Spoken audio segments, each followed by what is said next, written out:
வணக்கம் மக்களே, இன்றைக்கி நம்ம கிச்சனில் பார்க்க போகிறது என்னென்னா வெயிட் லாஸ்க்கு உதவும் ஒரு தோசை வகை ஓட்ஸ் கோதுமை ரவா தோசை. எப்படி செய்யுதுன்னு பார்க்கலாமா? வெயிட்டை குறைக்கிறதுக்காக ஒரு பொடி தயார் பண்ணி போட்டிருந்தோம். அந்த பவுடரை கலக்கி குடித்து 1 மணி நேரம் அல்லது அரை மணி நேரம் கழித்து நான் போடுற இந்த காலை டிஃபனை எடுத்துக்கோங்க. சரி வாங்க இப்போ தோசைக்கு போகலாம். மிக்ஸி ஜாரில் 1 கப்பு ஓட்ஸு 1 கப்பு கோதுமை ரவை நல்லா நைஸாக பொடி பண்ணி எடுத்துக்கோங்க. கோதுமை ரவைக்கு பதில் வேறு எந்த சிறுதானியம் எடுத்தாலும் பரவாயில்ல, ஆனால் நான் கோதுமை ரவை போட்டிருக்கேன். ஒரு வானொலியை காய வச்சு 1 ஸ்பூன் எண்ணெய் விட்டு கடுகு உளுந்தம் பருப்பு தாளித்து ஒரு பெரிய வெங்காயம் ஒன்று வெட்டி போட்டுக்கோங்க, ஒரு பச்சை மிளகாய் வெட்டி போட்டுக்கோங்க, 2 கேரட் துருவி போட்டுக்கோங்க, நல்லா வதக்கி எடுத்துக்கோங்க.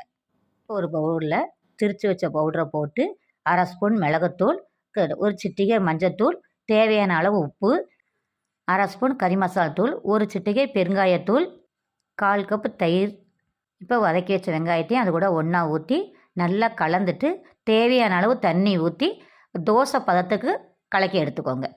அது கூட மல்லி இலை கருவேப்பிலை போட்டுக்கோங்க. அது என்கிட்ட இல்லாதனால நான் போடலை.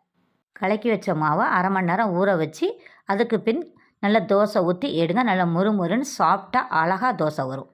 இதுக்கு மல்லி சட்னி பெஸ்ட்டு காம்பினேஷன். உங்களுக்கு எது பிடித்தமோ அதை வச்சுக்கோங்க. வெயிட் லாஸ்க்கு உதவுற மாதிரி 7 நாள் 7 ரெசிபி யோசித்து வச்சுருக்கேன். அடுத்தடுத்த வீடியோவில் அதை ஷேர் பண்ணுறேன். நம்ம வீடியோ பிடிச்சிருந்தா கமெண்ட் பண்ணுங்கள், லைக் பண்ணுங்கள், ஷேர் பண்ணுங்கள், நம்ம பேஜை ஃபாலோ பண்ணுங்கள். பாய்.